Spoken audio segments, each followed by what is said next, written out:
I am the much-despised false young master in the narrative. Yet, I have fallen in love with the enchanting true young master. I have concealed his paternity test report and imprisoned him within the confines of my villa, nurturing a daily grudge. The true young master harbors an extreme loathing towards me. However, I am indifferent. I seek not his affection, but rather his very being. But now, I have resolved to set him free. This is not due to a sudden awakening of conscience. Rather, it is because I am nearing my end. 1. I have returned, I proclaimed, carrying a cake in my hands as I called out towards the bedroom. Jiangsu, today I have brought you your favorite matcha cake. As expected, there was no response. What a miser. Even a simple acknowledgement was too much to ask. Had I known, I would not have brought him the cake at all. I had hurried to the bakery to procure it before they closed. I curled my bloodshot palms. Pushing open the bedroom door, I placed the box on the nightstand. Jiangsu was bent over a book, wearing a pair of rimless glasses. The warm yellow glow of the floor lamp cast a gentle light on his face, giving it a jade-like softness. The only blemish was the chain secured around his wrist. Rough and unyielding, starkly contrasting with his demeanor. I shed my outerwear and sat on the bed. Before my hand could even brush against Jiangsu, his brows furrowed deeply. Get off. My fingers froze in midair as a stiff smile crept onto my lips. Really? Is that how heartless you are? Though I had long been aware of his disdain for me, such harsh words were a rarity. You stink. Can't you tell? Get out of my room. Immediately. 2. I sulkily exited the bedroom. Lowering my head, I sniffed my collar. There was no unpleasant odor. Perhaps it was the lingering scent from my return from the hospital today. The hospital was a cacophony of mixed smells. I must have inadvertently absorbed some alpha pheromone. I stripped off my clothes, tossing them into the washing machine, and stood under the shower, allowing the water to drench me. A sudden wave of indescribable confusion surged within me. Lin Yiran, the symptoms are intermittent induced headaches and memory loss. Preliminary diagnosis, brain tumor. There are 2 treatment options. One is conservative treatment, but the tumor in your brain is a ticking time bomb, unpredictable in its detonation. The second is surgical intervention with a success rate of only about 50. I chose neither. I knew that regardless of my choice, the outcome would remain the same. I must die. This was the plot of the original story. The antagonist, Lin Yiran, was destined for death. Yet, I felt an unquenchable unwillingness. I was to die in the very year I loved Jiangsu the most. But for Jiangsu, this must be a cause for celebration. The person he despised the most, who had usurped his identity and imprisoned him in a sunless villa, was finally about to perish. He would be free. 3. However, before my demise, I would never allow him to escape. There was not a moment I would forego the experiences I could share with Jiangsu in my lifetime. With that thought, I turned off the water and dried my body. I wore no undergarments, merely slipping on a loose t-shirt. I stealthily crept into Jiangsu's bedroom. The lights were off. He had already gone to bed. I climbed onto his bed, lifted the covers, and straddled him. Jiangsu, wake up and sleep again. His eyes were tightly shut, clearly unwilling to acknowledge me. I restlessly rubbed against him. Don't ignore me. I've already bathed. I am clean and smell of nothing. Just take a whiff. Just as I was about to continue my nuisance, the world spun violently. I found myself grasped by the throat, pushed down onto the bed. Jiangsu glared at me with fierce intensity, his beautifully shaped lips forming a crude word. Slut. My reaction was instantaneous. Perhaps I was a masochist. The colder Jiangsu's demeanor, the more exhilarating it became for me. Darling, curse me more. I love it. Disgust flickered in Jiangsu's eyes. Truly revolting. He leaned down, sinking his teeth into the nape of my neck as if tearing into his prey. In truth, I was a beta lacking any glands. His bite did not bring pleasure but rather pain. His movements were rough, devoid of any foreplay. Thus, we engaged in a fervid kiss in the darkness, stripped of desire, yet brimming with animosity. That night, my hair was drenched in sweat multiple times. The matcha cake I had specially brought for him remained largely untouched. Instead, the cloying cream found its way into my mouth and smeared across my body. Jiangsu exerted all his strength upon me. That little rascal. The next morning, I awoke with aching limbs, the bed a chaotic mess. Jiangsu had already risen and departed, leaving me behind like a discarded rag. I propped myself up against the excruciating pain in my head, a bitter smile creeping onto my lips. Linaran, was this not what you desired? No, you are simply foolish. Still a painfully aware fool. For, upon awakening, I became cognizant of the entire plot of this book. I am Lin Iran, the antagonist, the universally despised false young master. Jiangsu, on the other hand, is the radiant protagonist, the true heir of the Lin family. Everyone loves him while they detest me. The original plotline should have seen the true young master reclaimed by the Lin family, rendering everything I possessed over the past 2 decades into dust. Thus, I succumbed to darkness. I began my long road to self-destruction, manipulating those around me to frame Jiangsu. Time and again, until one by one, they departed from my side. They deemed me too spoiled, too malicious, ultimately drawn to the protagonist, Jiangsu. In the end, I was left utterly forsaken, with nothing to my name. The sole contribution I made in this narrative was to propel the plot forward, hastening Jiangsu's growth. Once he had established himself as the rightful heir of the Lin Corporation, I would meet my fate in a fortuitous accident, concluding my sinful existence. 5. Yet now, an unprecedented variable has emerged in this narrative. That variable is me. I have fallen in love with the protagonist of the story, the beloved true young master, Jiangsu. From the very moment I awakened and laid eyes upon him, I was captivated. Even I found it somewhat astonishing. Yet a singular thought resided in my heart. I must possess him. At that time, Jiangsu and I were still good brothers. He spoke little but acted much. Coincidentally, I was engulfed by an inexplicable savior complex, insisting on bringing him along wherever I went, loftily bestowing upon him my help. Gradually, Jiangsu became my shadow. In retrospect, had the original owner not insisted on treating Jiangsu as his little brother, his false identity would not have been exposed so swiftly. In any case, I intervened at the plot point when Jiangsu's identity was discovered, intercepting the paternity test that rightfully belonged to him. After bringing him home, I drugged him. Jiangsu was entirely unprepared. The moment he opened his eyes, he found himself imprisoned. Henceforth, the charming and beloved protagonist became merely a caged bird, solely mine. 6. Initially, when Jiangsu was confined, his reaction shifted from disbelief, thinking I was merely playing a prank, to subsequent agitation, distaste, and eventually, numbness. The moment he reacted most intensely was perhaps when I drugged him and forced myself upon him that time. I still remember that night vividly. Jiangsu's eyes were crimson, beads of sweat forming on his forehead. He glared at me as if he wished to devour me whole, to tear me apart with 1,000 knives. He uttered, "Linaran, you truly disgust me. I hate you. I will never forgive you in this lifetime." It mattered not to me, I thought. After all, I sought only his body, not his heart. Indeed, it was not that I could not obtain it. It was simply that I did not desire it, nor did I cherish it. Jiangsu's physique was delectable. During the time I kept him imprisoned, I had savored it several times. Thus, even if I were to die, it would be of little consequence. However, after the demise of a narrative malignant tumor like myself, the plot should gradually return to its rightful course. I would send Jiangsu's paternity test report to the Jiang family, witnessing him being recognized and acknowledged by them, ultimately reaching the peak that belonged to him. With such thoughts swirling in my mind, I was suddenly interrupted by the system's voice. "Hello, buddy? Have you finally come to your senses? If you continue to interfere with the plot, this world will collapse." I was momentarily stunned, but quickly regained my composure. What would happen if the world were to collapse? The system rolled its eyes. What else?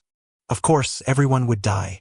In the days that followed, I resigned from Lin's group and spent my time at home, idling with Jiangsu. He appeared exasperated by my presence, seemingly wishing to sleep through the entire day. Yet, I had the audacity to persist. He ignored me and refused to engage in conversation, but I clung to him, kissing and touching him. I nestled in his embrace while watching television and wrapped myself around him like an octopus while sleeping, refusing to relent until I was drenched in his scent. After all, I had only a few days left to live. What harm was there in being close to the one I loved? The system scoffed at my behavior, pointing between Jiangsu and myself. "Buddy, he really seems to find you quite bothersome. You are the first person I've encountered in all my narrative worlds who has so vividly embodied the act of pressing a warm face against a cold backside." I gritted my teeth. "Shut up. Damn it." as if I were unaware of how much he detested me. Lin Iran. I looked up to find Jiang Su staring at me with an impassive expression. Don't you have work? Nope, I replied, grinning as I leaned closer. I'm a wealthy person. How about this, you flatter me, and brother will shower you with gold coins. I did not know what I said that struck a nerve with Jiang Su, but he suddenly shoved me hard. Caught off guard, I fell off the bed, striking my head against the corner of the nightstand. A wave of dizziness washed over me, followed by an unbearable sting. Damn! I clutched my forehead, grimacing. Jiang Su's expression shifted to one of concern. Lin Iran, you. He pushed my hand aside and, upon discovering that there was merely a bruise, his demeanor instantly turned mocking. Stop pretending. For heaven's sake. I was not suffering from an external injury. It was an internal one. It was as if I had jumped into the Yellow River and could not explain myself. Stop feigning illness, Lin Iran. You really should see a doctor. I leaned against Jiang Su's chest, sighing dramatically, claiming he had harmed me. Jiang Su lowered his head, coldly regarding me. Speaking of doctors, that did remind me.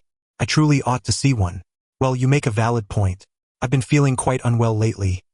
Best to get checked out. If they find some terminal illness. Wouldn't that make you happy? Jiang Su smirked, his tone dripping with sarcasm.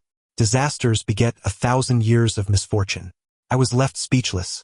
It was truly a pity. Why could a calamity like me not live a long life? The next day, I went to the hospital for a simple follow-up. The doctor informed me that the tumor in my brain had worsened significantly since my last visit. With this condition, it is crucial to maintain a cheerful disposition and avoid anger. Emotional upheaval is particularly detrimental. Believe me, it is possible to cure this. Avoid emotional upheaval? Maintain a cheerful disposition? The image of Jiang Su's scornful, disgusted, and hateful face flashed through my mind. If I could maintain a cheerful disposition, it would be a miracle. Fine. I nodded vigorously, signaling that I had taken note. In reality, upon returning home, I continued to argue with Jiang Su. I discovered he was watching television, where a news report announced that Huixingyue, the daughter of the Hua family, had returned from studying abroad in Europe. The girl on the screen was beautiful, her smile radiant. I recognized her. She was the heroine of the story, Jiang Su's childhood sweetheart, his white moonlight. I snatched the remote and pressed the power button, but it did not suffice to quell my frustration. I angrily threw the remote to the ground, scattering its components everywhere.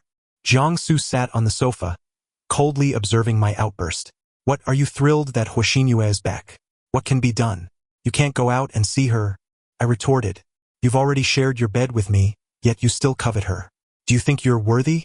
Jiang Su interrupted coldly. Lin Iran, stop acting crazy. Damn it. Damn it. I was consumed by jealousy. The mere thought of Jiang Su marrying the one he loved after he left, while my corpse lay here unnoticed, filled me with envy. I was so jealous that I did not want to let him go. But what could I do? I was destined to die. At no other moment had I wished so fervently for my health to hold out, hoping I would not die so soon. That way, even if it was hatred, I could entangle myself with Jiang Su for a lifetime. But perhaps it was true that evil people meet their fate. A person like me was destined for a tragic end, while Jiang Su was meant to find happiness. Perhaps that was also quite all right. After venting my frustrations, I finally felt exhausted. I collapsed onto the sofa, my eyes glazed as I stared blankly ahead. Jiang Su had long since retreated to his bedroom, firmly closing the door. He despised me to such an extent that even sharing the same air was intolerable for him. I let out a scoff. There was no time for jealousy now. The most pressing matter was to steer the plot back on course. I placed Jiang Su's paternity test report into an envelope and sent it off. The Lin family would receive it soon. The plot would soon officially return to its rightful path. This marked the first time in a long while that I was in a cold war with Jiang Su. No, it was more accurate to say it was one-sided. For Jiang Su, this was likely a welcome reprieve. Feeling dejected, I wandered the streets alone. As I passed by a bar, I inexplicably walked inside. I had no friends in this world, so even drinking felt solitary. I rested my chin on my hand and asked the system, "How long do I have left?" The system shouted into my ear amidst the cacophony. "At most half a month. Half a month. Would it be painful when I died?" The system seemed to anticipate my thoughts. "You have a brain tumor. In the later stages you will likely fall into a coma, suffer from epilepsy, or even become paralyzed. Stop, stop, stop. I have absolutely no desire to learn how grotesque my demise might be, all right? The system fell into silence for a moment. However, I do possess a certain medication. It was originally meant for the host, allowing them to pass away painlessly and escape the narrative. But my host chose to remain in the previous world. Seeing you in such a pitiable state, I shall grant you this. I took a sip of alcohol, unable to suppress a laugh. Do you think I'm pitiful? Don't you think I'm rather wicked? Even suffering a painful death would be well-deserved. The system regarded me for a moment before shaking its head. I believe you are a tad unfortunate. Ultimately, I resolved to accept the system's good intentions. I would choose an auspicious day to consume the pill and quietly depart from this world. Given Jiangsu's level of concern for me, by the time he discovered my demise, he would have likely married and started a family, inheriting the Lin family's business and reaching the pinnacle of his life. Why should I trouble myself with this? Yet, before my departure, I ought to reveal the truth to him. I stumbled home, intoxicated, at 2 in the morning. I pushed open the door to Jiangsu's bedroom and yanked him from his bed. Jiangsu was already deep in slumber. The blinding light jolted him awake, and his beautiful face crinkled in annoyance, resembling a sulking ragdoll cat. Lin Iran, how much longer do you intend to torment me? Patience, I shall soon cease my antics. Jiangsu sniffed, his expression growing increasingly sour. You've been drinking again? Don't sit on my bed. You are filthy. I paid no heed to Jiangsu's words, merely smiling at him. Shoo. Jiangsu refrained from speaking for a moment. Do you see what this is? I shoved the paternity test report into Jiangsu's hands. The report indicated a 99 genetic similarity between Jiangsu and my father, Lin Baisong. He was the true son of Lin Baisong. I was merely an imposter. Did you know, Jiangsu, that you are the genuine young master of the Lin family? I have long been aware of this. You were the one in the dark, weren't you? Today, in a rare act of mercy, I inform you. How does it feel to have been usurped by me for so long? Do you wish to kill me? I feigned madness, reeking of alcohol like a lunatic. Jiangsu stared intensely at the report, his grip tightening. Locked away here, you will never return. I continued to stoke the flames. Hate me a bit more, loathe me a bit more.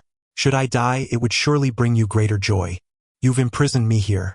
After a prolonged silence, Jiangsu finally spoke, his tone strained. Not because you love me, but because you fear I might usurp your identity? I raised an eyebrow, retorting, what else could it be? What do you think? Don't overestimate your significance. Jiangsu's lips moved slightly, and finally, he flung the report at my face. His tone was frigid, his gaze even colder. Leave. A pang of pain shot through my heart, as if someone were carving it with a small blade, blood flowing freely. Very well. I stood up. I shall truly take my leave. Do not think of me. Upon uttering those words, I couldn't help but let out a bitter laugh. Who would think of me? Jiangsu certainly wouldn't. Mission accomplished. As I reached the ground floor of the community, a gust of cold wind swept through, clearing my intoxication somewhat. I took a deep breath and summoned the system. Give me the medication. The system hesitated and rummaged through its inventory. I don't understand why you would make such grand statements when you intend to leave. Do you not think he despises you enough?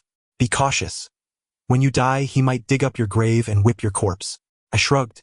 I merely seek to make him loathe me more, to avoid any troublesome feelings later on. The system was speechless. What other feelings? Surely, he wouldn't fall in love with you, unless he has masochistic tendencies.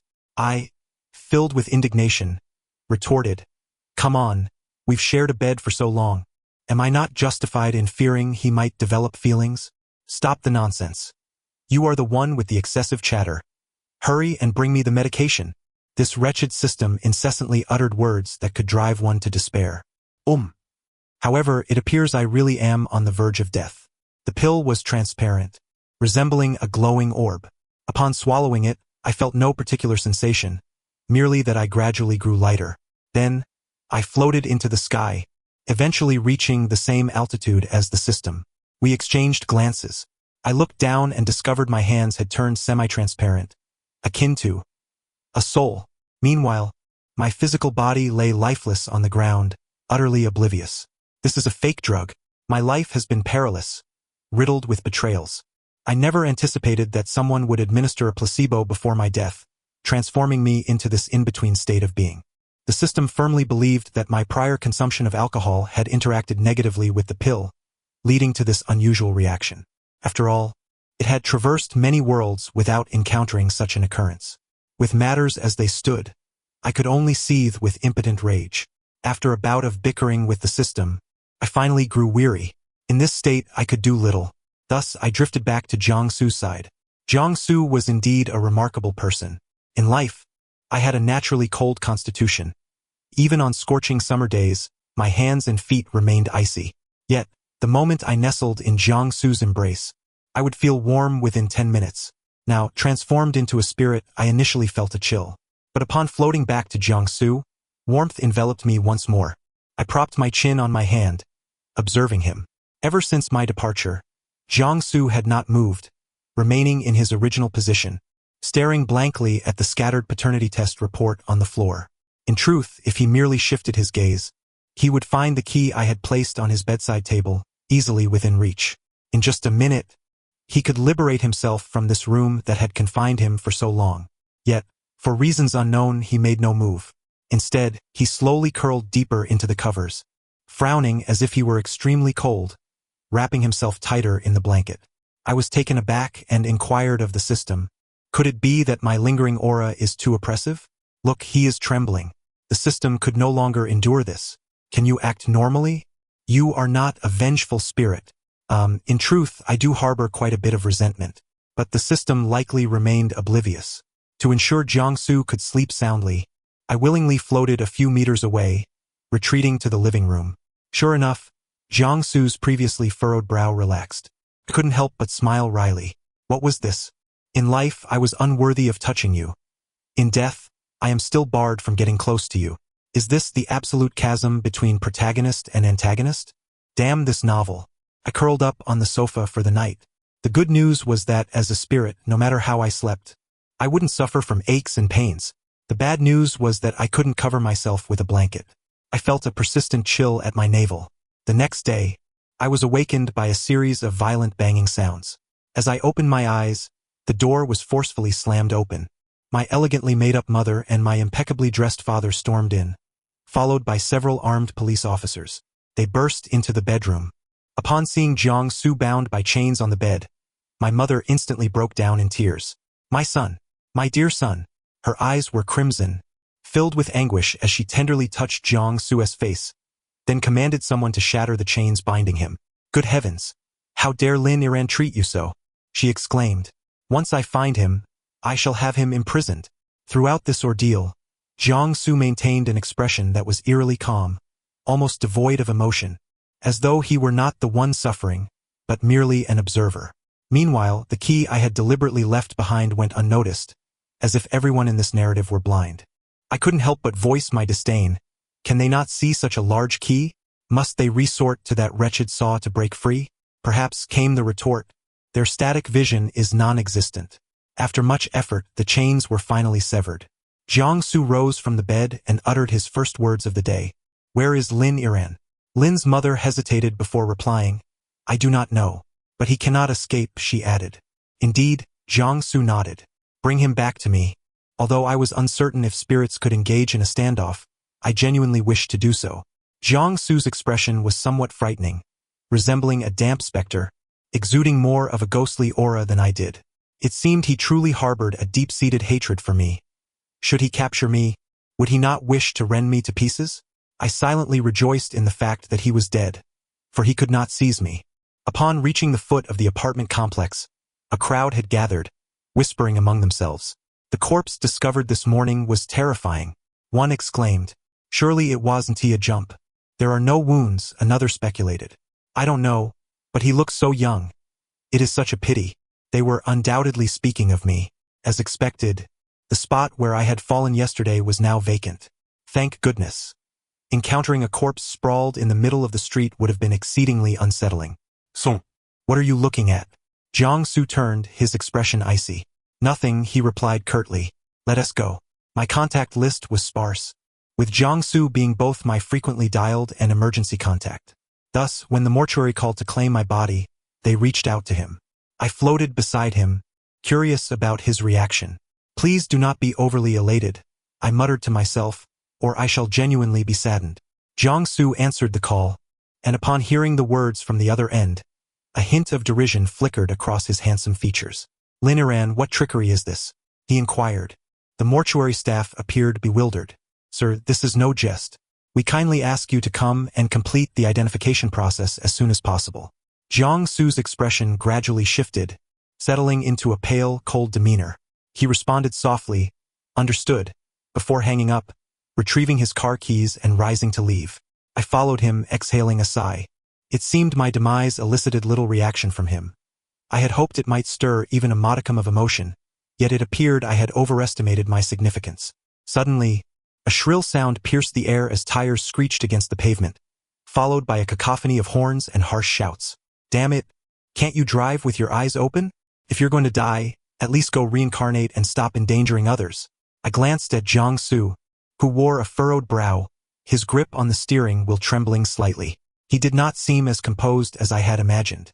Jiangsu, have you lost your mind? I reached through his shoulder, attempting to shake him awake, but alas, it was futile. Snap out of it. The traffic began to flow again, and the system chimed in.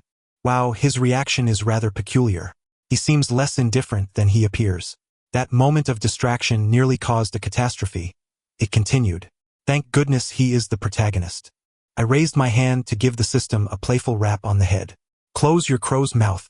For the remainder of the journey, I kept a vigilant eye on Jiangsu, fearing he might encounter further mishaps. Fortunately, we arrived at the mortuary without incident. Jiangsu did not rush inside. Instead, he stepped outside to smoke a cigarette. I was taken aback. Since when did he learn to smoke? Having spent so long in his company, it seemed I still did not know him well. Perhaps I had never truly understood him. My body lay in the frigid morgue, the staff beside me lifting the white sheet.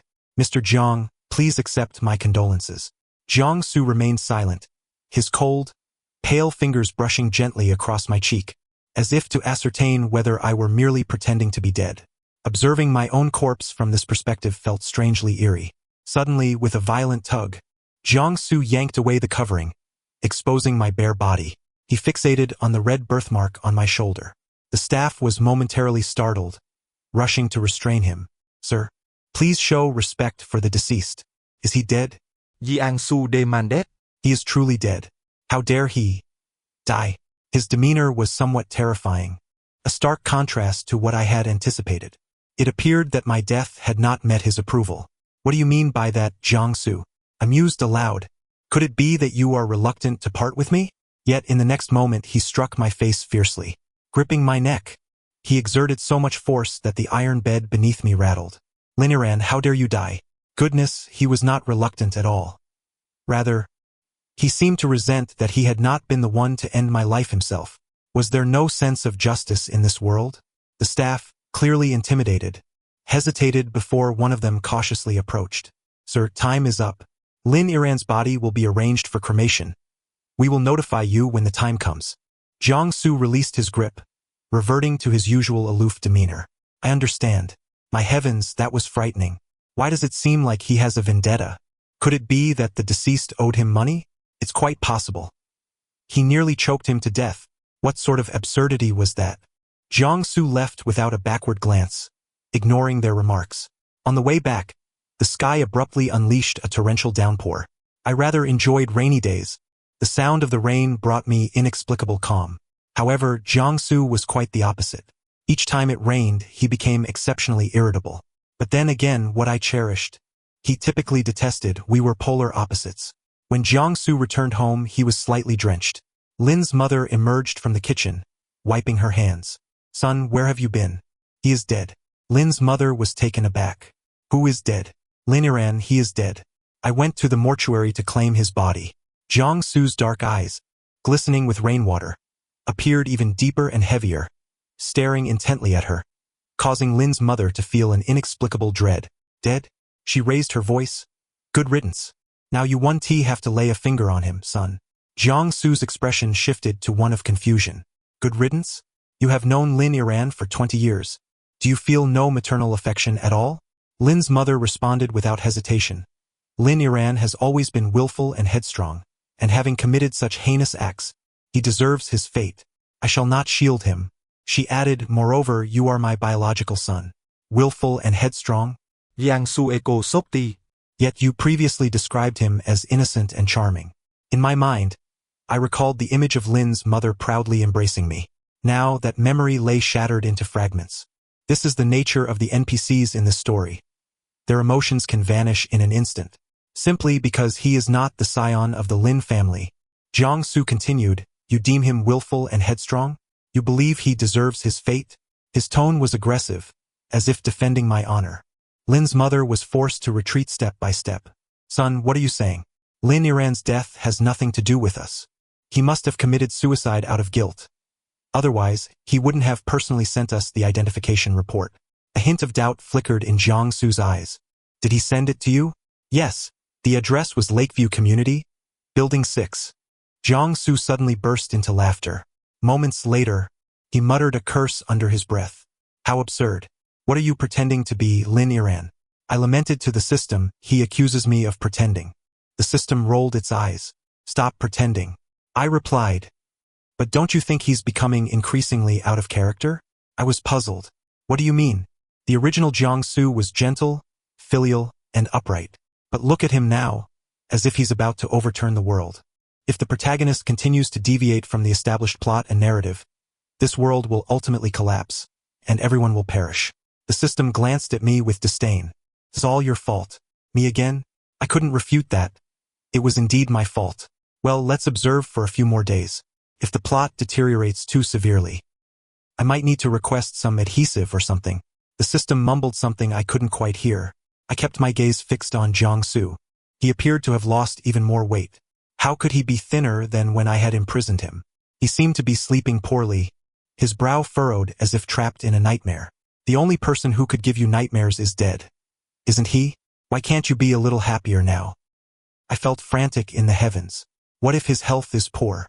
Has he caught a cold from the rain? What if he's sick and no one notices? Look at him tossing and turning. What should I do? System. Think of a solution. The system remained silent. In the following days, I stayed close to Jiang Su. The plot seemed to return to its course. Jiang Su began attending family lessons, learning a plethora of subjects. I knew he had a passion for painting, but he was also remarkably intelligent, mastering even the most complex financial concepts with ease.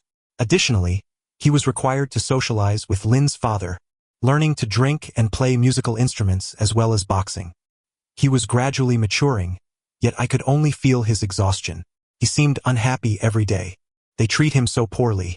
Once again, after an evening of socializing, Jiang Su returned home, leaning over the sink to vomit. His face was pale, and his hair was damp with sweat. I might as well take him back. I murmured softly. Jiang Su dried his face and lifted his gaze. For a fleeting moment, I felt as if I had locked eyes with him in the mirror. A notification chimed from his phone. Jiang Su opened it. Son, tomorrow, you will meet your arranged partner, Miss Hua. Get some rest early tonight. Miss Hua at least was someone he liked. Would he be happy? My heart ached inexplicably, as if someone had squeezed it. He would be happy, wouldn't he? I didn't attend the meeting between Jiang Su and Hua Xinyue. The system berated me for being a coward. I felt indignant. So what if I was a coward? Watching the one I loved meet someone he liked was too much to bear. I spent the afternoon curled up in Jiang Su's bed. As evening approached, I was startled awake by the sound of an argument. I don't like women. Jiang Su's calm voice rang out. I have already explained that to Miss Hua today. Lin's father, veins bulging with anger, shouted, Jiang Su, you are simply insane. The system exclaimed incredulously, Lin Iran, you truly have managed to turn the protagonist. How is that even possible? The argument continued for an indeterminate time until Lin's father finally relented. If you don't like women, that's fine. But the engagement is non-negotiable. After marriage, you can do as you please. Lin's father's uncompromising stance left no room for rebuttal. The following day, he summoned the Hua family to discuss wedding arrangements. Hua Xinyue appeared in a pristine white dress, looking innocent and lovely. She must not have slept well, as her complexion was somewhat haggard. Brother Su, do you really not like me at all? Jiang Su showed no expression as he replied, do you like me? I have always liked you. What do you like about me? Jiang Su countered, do you like me for being an alpha, or for my status, or perhaps my looks. Yue was clearly taken aback, her lips quivering but unable to form words. Jiangsu let out a light laugh. In the next moment, he pulled out a small knife from seemingly nowhere, and with a swift motion, he slashed it across his own face. If that's the case, you needn't bother liking me any longer. I gasped. Blood poured forth. Yue turned pale with fear, her screams echoing. I wish to resurrect the dead. Shaking the system furiously. System, are you dead? Jiangsu is going insane. If you don't stop him, he'll end up killing himself. The system was stunned. This is the most difficult protagonist I've ever dealt with. I truly have no idea what to do. What on earth was he doing? Blood stained half of Jiangsu's face, soaking his white shirt. Like a tiny speck of dust in the cosmos, it transformed into a stone grain. Though small, the impact was not to be underestimated. The plot, which had been realigned, began to veer off course once more. After waking up in the hospital, Jiangsu lay alone on the hospital bed, isolated and forlorn. His right cheek was wrapped in thick bandages. Neither Lin's mother nor father were present. Despite being their most beloved son, they shunned him like a venomous snake. They raised you poorly. I propped my chin on my hand, gazing at Jiangsu. It would be better if I were the one to care for you. Though at times I might force you into unpleasant situations, for the most part. I think I treat you quite well, don't I? Well, never mind. I shan't elevate myself above others. Lin Iran. Jiangsu suddenly spoke, calling my name. I froze, almost convinced he could see me.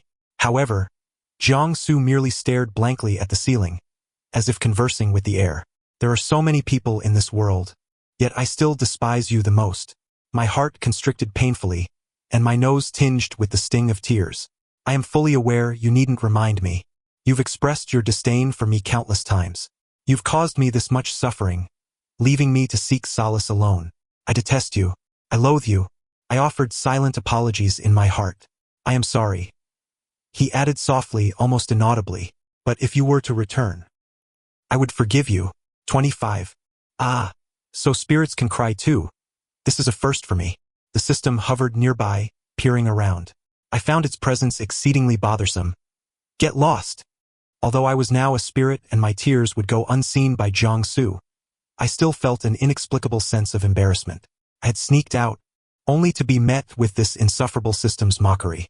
The protagonist has completely gone out of character. The plot has begun to fracture. I requested a bit of adhesive from the Temporal Management Bureau, hoping to patch things up. A nurse came to the door of the ward to change Jiangsu's dressings. Patient 201, we are here to change your dressing. She knocked several times, but received no reply. The nurse, undeterred, pushed the door open. A second later, a piercing scream echoed through the ward. I sprang to my feet. The patient has committed suicide. Damn it. The system grew unusually serious. The protagonist has taken his own life. Now the adhesive is no longer usable. I stood there, frozen, gazing at the stark white sheets now marred by a large patch of crimson. My vision blurred as confusion enveloped me. Why? A question arose within me. Why would he choose to end his life? Before I could ponder further, it felt as though someone struck the back of my head with a heavy club. My vision faded to black, and I lost consciousness entirely. 26. Can spirits also be struck down? Upon regaining consciousness, the pain in the back of my head felt all too real. I grimaced and sat up, lowering my gaze to my hands resting on my knees. Wait. Hands. I spread my fingers wide in disbelief. My corporeal form has returned. What is happening? System? Calling your soul. A small orb of light responded in a muffled tone. No, why have you shrunk so much? Because I failed to manage this world properly. I was demoted. What is the current situation? The world has been reset. All stories have returned to their origins. Back to the point where you and Jiangsu have yet to meet. Back to the beginning? I leaped to my feet, hastily grabbing a couple of garments from the wardrobe, checking my phone. It was now 9 in the morning. Perfect timing to rush to school and see Jiangsu. Never before had I felt such exuberance. Even the grass, flowers, and trees around me appeared exceptionally delightful. Upon arriving at school, I made my way to Jiangsu's classroom, a place I knew all too well. He looked slightly more youthful than I remembered, clad in a simple white t-shirt, his bangs just long enough to brush against his eyes. His handsome profile was clear and defined as he rested his chin on his hand, attentively watching the teacher at the podium. He looked well, truly well. I felt a wave of relief wash over me. Are you certain you still wish to see him? I believe it would be better if you did not meet. The system murmured softly. If I get demoted again, I will be reduced to the lowest tier system. Couldn't help but chuckle. Of course, I have no intention of seeing him again. I simply wish to steal one last glance at him. Just one would suffice. I only hope he remains safe, happy, healthy, and joyful. Anything else is inconsequential. 10 minutes later, the bell rang, and as the throng of students surged out of the classroom, I rose to my feet. Time to go. It was indeed time for me to depart. Just as I took 2 steps outside, my wrist was unexpectedly seized by a strong grip. Turning around, I was met with a face I knew all too well, a visage that haunted my dreams. His eyes held the familiar emotion I recognized. I stood there, frozen, unable to move. Lin Iran. I caught you. Epilogue afterward. 1. Later, I inquired of the system why, despite the story being reset, Jiangsu still recognized me. Its explanation was simple. Because the protagonist's obsession with you is so profound, his consciousness has transcended the original narrative, becoming independent and self-aware. Thus, even if the story were reset 100 times, he would still remember me and recognize me. Still trying to run away? Jiangsu Scop. Even if you hadn't sought me out that time, I would have found you immediately and dragged you back. If you dare pretend not to know me, I will repeat everything you've done to me. I'll lock you in bed, ensuring you can't get up for an entire day. I propped my chin on my hand, contemplating for a moment. Wow, is that a reward?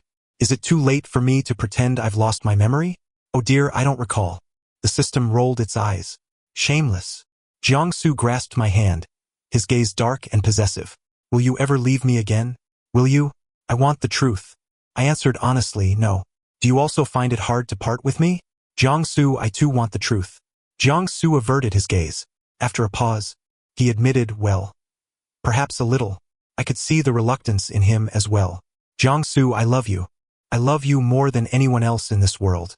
This was not a grand declaration of affection, but rather my solemn promise. Lin Iran's love for Jiangsu would remain unwavering. Even if the world crumbled into chaos, I would find you amidst the crowd, grasp your hand with precision, and never let go. The end. Thank you for listening. We shall meet again in the next story.